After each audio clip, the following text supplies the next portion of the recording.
Baik, tes. Bismillahirrahmanirrahim. Assalamualaikum warahmatullahi wabarakatuh. Apa kabarnya teman-teman mahasiswa-mahasiswi semua? Semoga selalu sehat di rumah aja bersama keluarga ya.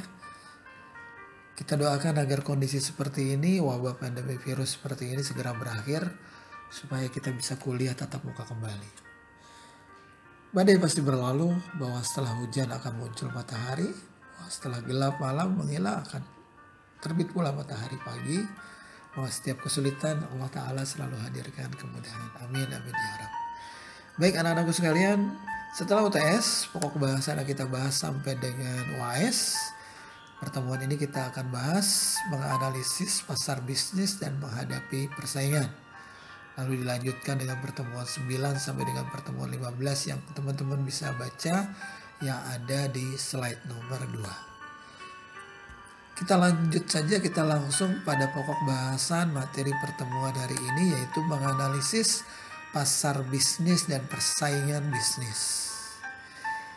Teman-teman mahasiswa, bahwa dalam dunia pemasaran dikenal istilah pasar bisnis dan pasar konsumen. Pasar konsumen adalah pasar yang biasa kita temui sehari-hari. Proses transaksinya yang terjadi antara penjual dan pembeli secara langsung di pasar, baik offline maupun online, baik satuan maupun grosir partai besar. Sementara pasar bisnis atau business market terdiri dari semua organisasi yang berusaha mendapatkan atau membeli barang dan jasa yang digunakan untuk kemudian memproduksinya kembali, baik produk dan jasa tersebut yang akan untuk nantinya dijual kembali, disewakan kembali atau dipasok ke perusahaan organisasi lainnya. Jadi partainya partai besar, pembelinya bukan pembeli perseorangan, tapi pembelinya adalah organisasi atau perusahaan. Organisasi akan bertransaksi dengan supplier. Nah, situasi pembeliannya akan sangat berbeda dengan pasar konsumen. Pada pasar bisnis, pembeli bisnis harus memutuskan banyak hal sebelum melakukan pembelian. Misal, untuk jumlah produk yang akan dibeli akan tergantung pada situasi pembelian. Misalkan kompleksitas masalah yang akan dihadapi kalau produk ini dibeli. Karena partainya bukan sedikit. Atau seberapa banyak persyaratan untuk membeli produk ini. Atau jumlah orang yang nanti terlibat serta waktu yang diperlukan sampai transaksi ini terrealisasi dan barang bisa diterima oleh organisasi. Pada slide nomor 4, di sana materinya adalah tentang organisasional buying atau pembelian organisasi. Pembelian yang di organisasi adalah proses pengambilan keputusan di mana melalui proses ini organisasi formal menetapkan apakah mereka perlu membeli produk dan jasa, lalu mengidentifikasinya, mengevaluasi serta memilih antara merek satu dengan merek yang lainnya dari supplier satu dengan supplier yang lainnya. Industri utama yang membentuk pasar bisnis itu diantaranya adalah pertanian, kehutanan, perikanan, pertambangan, konstruksi, transportasi, rumah sakit, manufaktur, perbankan, keuangan, dan lain-lain. Nah, untuk itu, untuk membeli produk dan jasa perlu dilakukan dengan cara membandingkan antara penawaran yang masuk dari supplier satu dan supplier yang lainnya. Dalam hal ini sering disebut sebagai proses lelang tender antara supplier dengan supplier yang lainnya terhadap organisasi yang akan membutuhkannya. Misal, organisational buying, misalkan pengadaan ATK di sebuah organisasi, di sebuah rumah sakit, di sebuah perusahaan. Itu partainya pasti bukan partai kecil. Maka diperlukan penawaran dari supplier satu dengan supplier yang lainnya yang untuk kemudian dipertimbangkan oleh organisasi, oleh perusahaan mana yang penawarannya efektif, efisien, dan dapat dipertimbangkan dengan kas yang dimiliki. Yang kedua, contoh yang lain adalah catering. catering karyawan di sebuah rumah sakit, catering karyawan di sebuah perusahaan, catering karyawan di sebuah pabrik. Tentunya ini juga akan melalui tender dari jasa catering satu dengan jasa catering yang lain, yang nanti akan dipertimbangkan menunya, harganya, kualitasnya, dan yang lainnya. Contoh lain, jasa perawatan taman di hotel, jasa perawatan taman di perusahaan, jasa laundry di hotel, jasa laundry di rumah sakit. Itu juga sama, memerlukan proses transaksional. Yang lainnya adalah event organizer, acara-acara untuk seminar-seminar, band, konser, wedding. Ini juga perlu proses perbandingan antara IO yang satu dengan IO yang lainnya untuk dibandingkan oleh sebuah organisasi. Apalagi coba yang menurut teman-teman mahasiswa, pembelian bisnisnya melalui proses organisasional buying. Coba dipikirkan.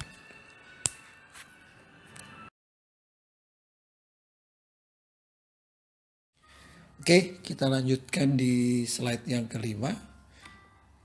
Karakteristik pasar bisnis. Karakteristik pasar bisnis akan sangat berbeda dengan karakteristik dari pasar konsumen. Yang pertama, jumlah pembeli tidak sebanyak pasar konsumen, namun kemampuan belinya besar. Kalau konsumen yang belinya adalah orang per orang, sementara kalau karakter pasar bisnis pembelinya adalah organisasi atau perusahaan. Yang kedua, karena proses transaksinya yang terjadi sering dan dalam proses yang lama, maka relationship atau hubungan antara pemasok dan pelanggan harus dibangun dengan sangat baik. Ketiga, karakternya adalah transaksi dilakukan secara profesional terkait dokumen-dokumen yang dikeluarkan dari supplier ke organisasi. Misalkan PO, DO sampai dengan kwitansi. Keempat, pengaruh pembelian berganda. Maksudnya adalah kemungkinan untuk repeat ordernya akan sangat tinggi jika hubungan pemasok atau hubungan distributor dengan organisasi terjalin dengan sangat baik. Yang kelima, karakternya adalah panggilan penjual berganda. Maksudnya adalah kemungkinan untuk mereferensikan ke jaringan penjual akan sangat tinggi. Jadi akan ada referensi dari satu organisasi ke organisasi yang lain ketika supplier ini bisa dipercaya. Karakter yang keenam adalah permintaan turunan. Maksudnya adalah efek pemesanan yang berdampak pada pemesanan-pemesanan pada produk-produk lainnya yang tadinya belum terdapat di list.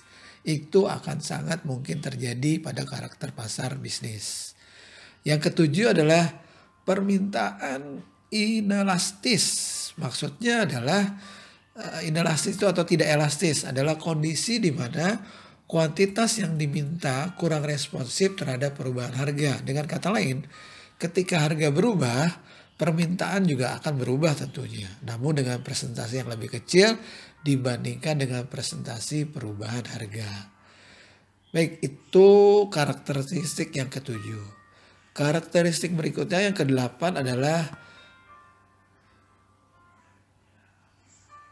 permintaan berfluktuasi atau demand fluktuasi. Maksudnya bervariasi jumlah permintaan. Kadang tinggi, kadang banyak, kadang rata-rata, bahkan kadang tidak ada transaksi. Yang kesembilan, permintaan atau pembeli terkonsentrasi secara geografis. Biasanya orientasi antara organisasi dengan distributornya tergantung dengan kedekatan wilayah antara distributor, supplier, dan organisasi. Yang ke-10 dapat juga terjadi pembelian langsung. Maksudnya transaksi buyer on the spot untuk produk-produk tertentu yang urgent itu bisa saja terjadi pada karakteristik bisnis atau karakteristik pasar bisnis di sini.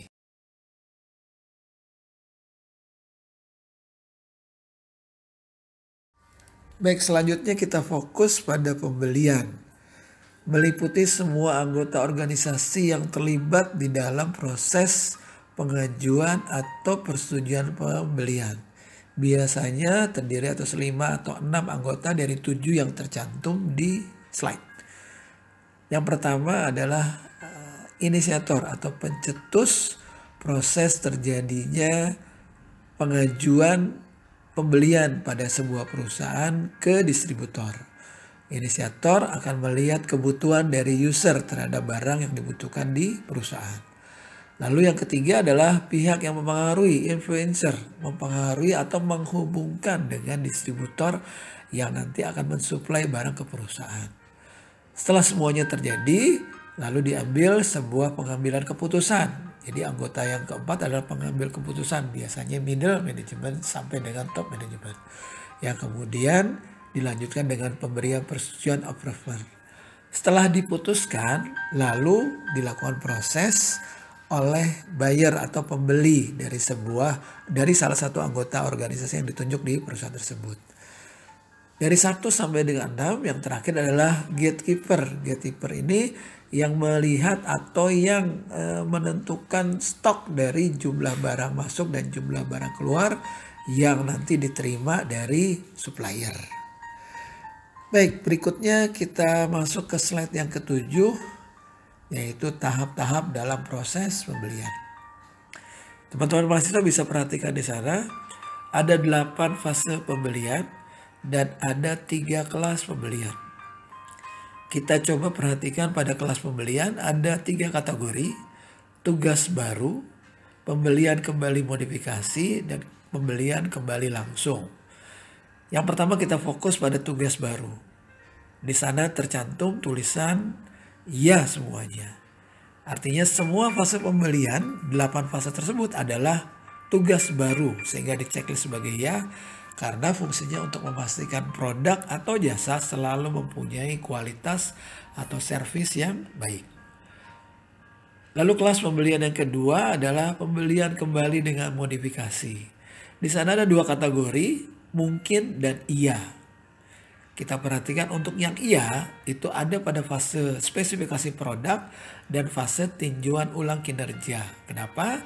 Karena untuk fase-fase tersebut perlu kinerja antara partnership dan perusahaan, yaitu supplier dan perusahaan untuk melihat modifikasi barang-barang yang dibeli. Lalu pembelian kembali dengan modifikasi yang kategorinya adalah mungkin untuk fase-fase lainnya sebagai klasifikasi apakah layak dibeli atau diganti suppliernya. Lalu pembelian kembali langsung di sana ada 2 kategori, iya dan tidak. Untuk iya, untuk spesifikasi produk dan tinjauan evaluasi kinerja, ini untuk melihat kategorinya memuaskan atau tidak. Sementara untuk pembelian kembali langsung yang ditulis tidak perlu, itu untuk fase-fase lainnya jika modifikasi atau evaluasinya tidak memuaskan atau biasa-biasa saja.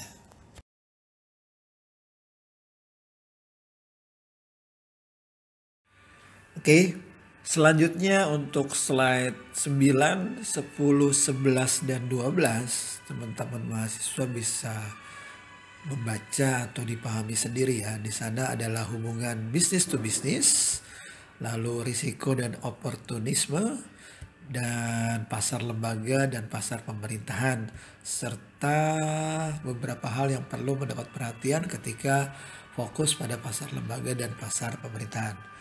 Karena di slide itu sudah cukup jelas, tinggal teman-teman mahasiswa pelajari dan pahami, lalu ditanyakan apa yang tidak jelas.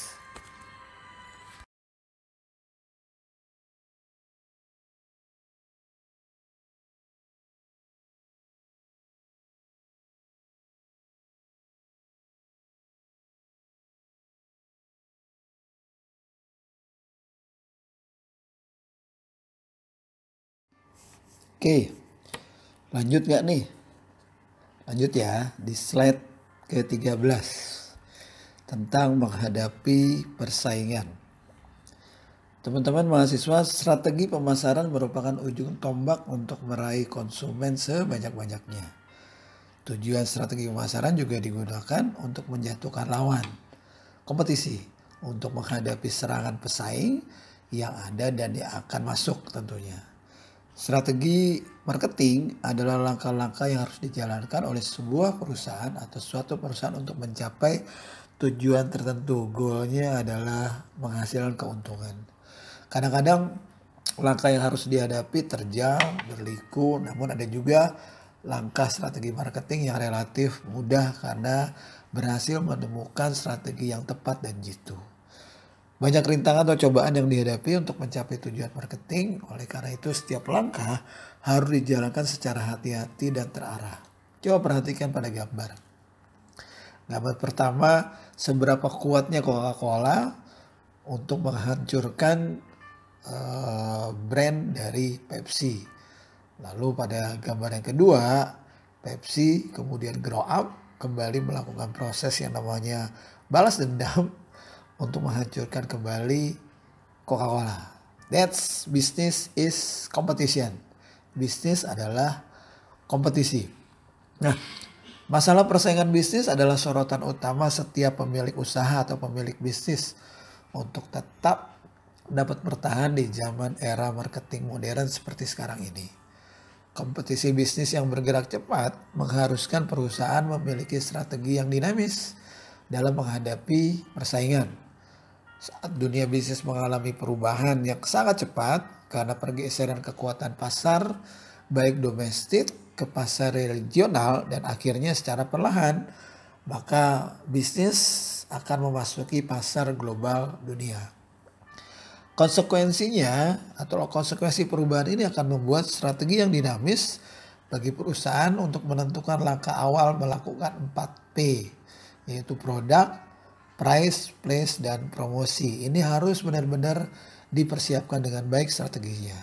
Kekuatan suatu bisnis atau produk tidak hanya ditentukan dari langkah awal, namun juga antisipasi terhadap persaingan kompetisi plus kebutuhan dari konsumen.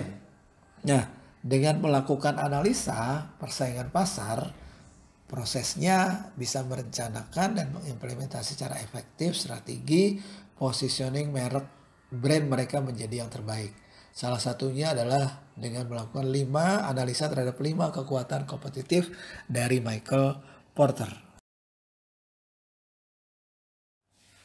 Berikutnya 5 kekuatan kompetitif dari Michael Porter. Yang pertama ada di tengah, ancaman rivalitas segmen yang intens. Sebuah segmen dianggap tidak menarik jika sudah berisi banyak pesaing yang kuat dan agresif. Misalnya produk ponsel. Dulu Nokia, BBM sampai dengan sekarang Samsung. Mereka hilang dari peredaran, kalah dengan Samsung, Oppo, dan yang lainnya. Yang kedua, ancaman pendatang baru. Ada di bagian atas di gambar. Segmen yang paling menarik adalah segmen yang memiliki penghalang untuk masuk yang tinggi dan penghalang untuk keluar yang rendah. Masih ingat di era Supermie, lalu muncul Sarimi, Indomie, dan terakhir mie sedap. 2 produk terakhir ini menguasai market yang banyak variannya. Lalu yang ketiga ada di bagian bawah, ancaman produk pengganti. Sebuah segmen tidak menarik apabila ada pengganti aktual atau potensial untuk produk-produk tertentu. Contoh, karena batasan atau perang dari harga satu produk dengan produk yang lainnya. Yang keempat, ada di bagian kanan dari gambar Anda, ancaman daya tawar pembeli yang semakin besar. Maksudnya adalah sebuah segmen tidak menarik jika pembeli memiliki daya tawar yang kuat dan semakin besar. Contohnya sekarang adalah kebutuhan masker, sanitizer pada saat ini nih. Itu masuk di poin nomor 4, kekuatan kompetitif. Dan yang terakhir, yang kelima ada di sebelah kiri gambar, ancaman daya tawar pemasok yang semakin besar. Maksudnya adalah sebuah segmen menjadi tidak menarik jika pemasok perusahaan mampu meningkatkan harga atau mengurangi jumlah barang yang dipasok. Misalnya sembako yang pada satu ketika dikuasai oleh tengkulak sehingga harga tinggi dan stok barang di pasar tidak ada. Dan perlu dibuat stabil oleh pemerintah dengan melakukan operasi pasar. Nah, teman-teman semua, di slide berikutnya adalah mengidentifikasi pesaing. Ya. Di sana sudah terlihat atau sudah cukup jelas definisinya. Pesaing adalah perusahaan yang dapat memenuhi kebutuhan pelanggan yang sama. Jadi pesaing itu pelanggannya sama. Jadi disebut sebagai persaingan. Contoh, soft drink dulu eranya Coca-Cola versi Pepsi atau Bicola. Sekarang Coca-Cola kompetitornya, pesaingnya makin banyak. Ada Kopiko, ada 78, ada juga Pocari Sweat. Contoh lain adalah Aqua. Dulu kompetitornya hanya Fit, Sosro, lalu muncul sekarang Le Minerale. Selain itu, contoh lain adalah IT. Dulu kompetitornya yang bermain di pasar adalah Asus lawan Acer. Tapi sekarang Asus bisa bersaing dengan Toshiba, Sony, bahkan Samsung. Berikutnya menganalisis pesaing. Bagaimana menganalisis pesaing? Perusahaan perlu menentukan strategi, tujuan, kekuatan, dan kelemahan. Ya, Anda bisa baca di slide, tapi intinya adalah untuk menganalisis pesaing, perusahaan tidak boleh menghabiskan seluruh waktu berfokus pada pesaing, melainkan berfokuslah pada pelanggan. Selanjutnya memilih pesaing atau memilih kompetitor. Caranya adalah dengan melakukan komparasi atau melakukan perbandingan. Kita bandingkan produk unggulan kita atau produk unggulan Anda dengan produk kompetitor. Ada 3 cara. Kalau produk kita kuat, bandingkan dengan produk yang lemah. Kalau produk kita dekat, bandingkan dengan produk kita yang jauh di sana. Sementara kalau produk kita baik, kita bandingkan dengan produk yang buruk. Sehingga konsumen akan tertarik dengan produk-produk yang kita unggulkan. Berikutnya adalah bagaimana memilih pelanggan. Perhatikan di slide halaman 20. Di sana ada 2 tabel, kuadran kiri sebelah kiri dan kuadran kanan sebelah kanan. Kuadran kiri ada tulisan rentan, lalu kuadran kanan sebelah kanan ada tulisan tidak rentan. Perhatikan di bagian sebelah kiri. Ada pelanggan yang berharga tapi dia termasuk kategori rentan. Nah, pelanggan ini menguntungkan tetapi tidak sepenuhnya senang dengan produk kita. Cari dan atasi sumber kerentanan mereka untuk mempertahankan mereka. Ya, lalu di bawahnya pelanggan ini tidak berharga dan pelanggan ini amat rentan dengan perusahaan kita. Artinya pelanggan ini suka beralih dari satu produk ke produk yang lain. Biarkan mereka pergi atau bahkan dorong mereka pergi. Jangan dipertahankan. Sementara kita perhatikan kuadran sebelah kanan atau bagian kanan. Pelanggan berharga tidak rentan. Maksudnya pelanggan ini setia dan menguntungkan. Jangan menipu mereka. Tetapi pertahankan margin dan raih manfaat dari kepuasan mereka. Mereka akan menjadi pelanggan yang loyal. Lalu bagian bawahnya adalah pelanggan yang tidak berharga dan tidak rentan. Nah, pelanggan ini tidak menguntungkan dan tidak bahagia. Cobalah membuat mereka berharga atau rentan. 2 opsi. Ketika mereka berharga, mereka menghargai kita, mereka menjadi beralih berharga dan rentan. Tapi kalau sama sekali, ya sudah, abaikan. Nah, berikutnya adalah strategi kompetitif pemimpin pasar.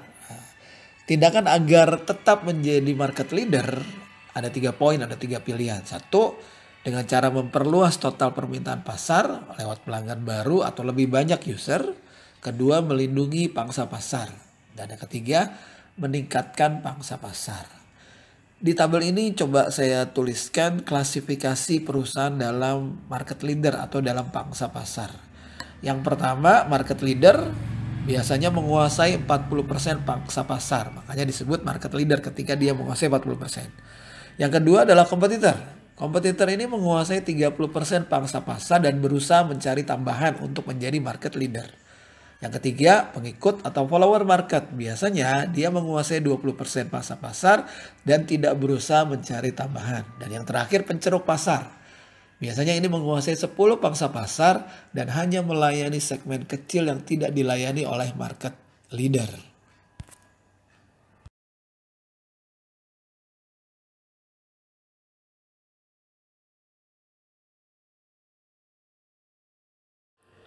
Slide berikutnya, slide number 23. Strategi sebagai kompetitor market atau strategi penantang pasar.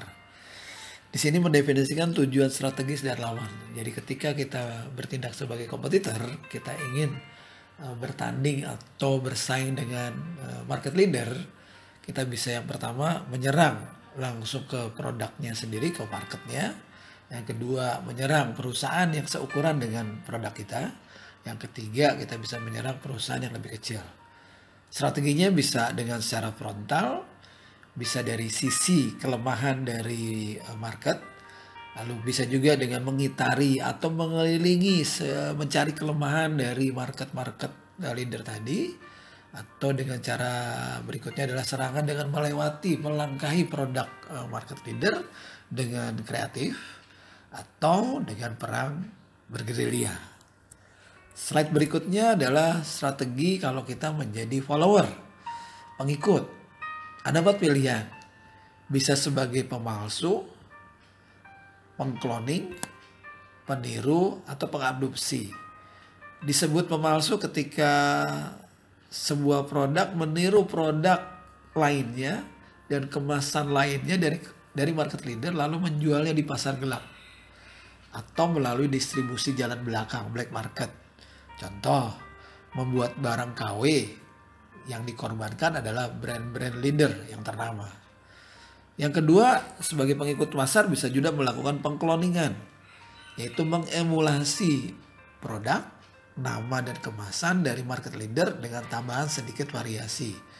Contohnya, produknya sama tapi kemasannya dibuat beda.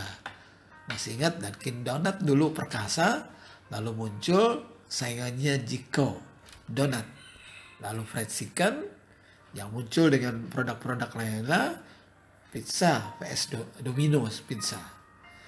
Yang ketiga, sebagai follower bisa juga melakukan proses meniru dari beberapa hal milik market leader, tetapi mempertahankan diferensiasi berdasarkan kemasannya, iklannya, harganya, atau lokasinya. Contoh, motor Yamaha Vino muncul setelah suksesnya Honda Scoopy. Nah, dia menirukan produknya. Lalu yang kelima, strategi sebagai follower adalah pengadopsi. Mengambil produk, yaitu dengan cara mengambil produk market leader dan mengadaptasinya atau memperbaikinya.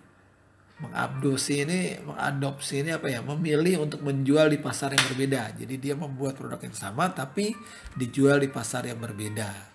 Seringkali adopsi ini tumbuh menjadi kompetitor penantang untuk masa depan. Contoh, motor TVS buatan Cina yang mirip dengan Honda Supra namun dilengkapi dengan aksesoris yang lainnya.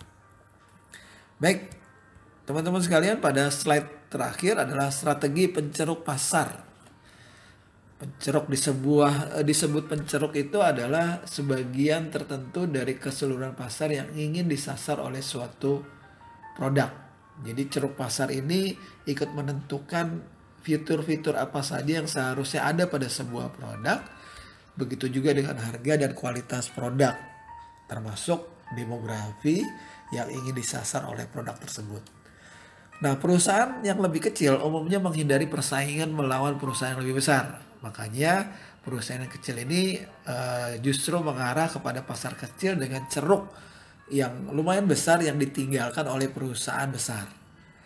Nah, karakteristik ceruk pasar yang ideal untuk perusahaan-perusahaan yang kecil yang bisa diambil menjadi sebuah benefit adalah, yang pertama, ceruk merupakan suatu ukuran dan daya beli yang sangat cukup untuk mendapatkan keuntungan. Lalu yang kedua, ceruk mempunyai potensi pertumbuhan. Ceruk tidak menarik pesaing-pesaing utama. Lalu yang keempat, perusahaan memiliki keahlian dan sumber daya yang diperlukan untuk melayani ceruk dalam model yang superior. Yang kelima, perusahaan dapat mempertahankan dirinya sendiri melawan serangan pesaing utama melalui goodwill pelanggan yang telah dibangun. Nah, di sini tugas sebagai penceruk atau pemain di perusahaan yang lebih kecil tapi ingin mendapatkan keuntungan yang besar punya 3 tugas, yaitu pertama, menciptakan ceruk, memperluas ceruk, lalu melindungi ceruk. Contoh, Betadine menggunakan ceruk pasar, yaitu menjadi pemimpin pasar dengan menciptakan obat luka yang merupakan bagian kecil dari pasar obat. Nah, ini Betadine. Betadine menciptakan pasar obat luka yang bagian kecil dari pasar obat yang belum diambil oleh farmasi besar. Betadine menggunakan strategi memperluas ceruk dengan spesialisasi harga kualitas. Harganya murah, tapi kualitasnya baik, yaitu dengan kualitas yang baik. Maka menawarkan harga yang lebih mahal, yang tentunya jadi pilihan buat konsumen dari harga pesaing tentunya, sehingga memperoleh laba yang cukup besar dia. Lalu Betadine mempertahankan atau melindungi citranya yang bagus dengan melakukan PR, public relation, terutama diarahkan ke rumah sakit dengan cara mengarah kepada anjuran para dokter. Contoh lain, produk yang mudah-mudah saja, Tropicana Slim. Juga menggunakan strategi ceruk pasar dia. Dia menciptakan produk gula sehat. Tropicana Slim juga menggunakan strategi spesialis, yaitu memperluas ceruk dengan harga dan kualitas. Itu kualitasnya tinggi, lalu harganya di atas rata-rata pesaing. Lalu mempertahankan atau melindungi produknya dengan citra yang bagus. Tropicana Slim ini melakukan PR, terutama diarahkan ke segmen kesehatan diabetes turunan keluarganya melalui juru bicaranya, yaitu anjuran para dokter. Nah, begitulah kira-kira materi hari ini teman-teman semua. Jangan lupa di slide terakhir di halaman 26 ada tugas mandiri yang teman-teman bisa selesaikan, lalu bisa dikumpulkan 1 pekan dari hari ini. Bisa lewat email atau bisa lewat WA. Tentunya kalau lewat WA dengan jalur pribadi ya, supaya tidak di-copy. Kalau di jalur grup nanti di-copy sama teman-temannya ya. Baik, itu saja untuk materi hari ini. Tetap semangat belajar secara online. Jangan lupa isi kuota. Lalu jaga kesehatan, jaga kebersihan. Tetap stay at home. Have a nice weekend with your family. Goodbye. Assalamualaikum warahmatullahi wabarakatuh.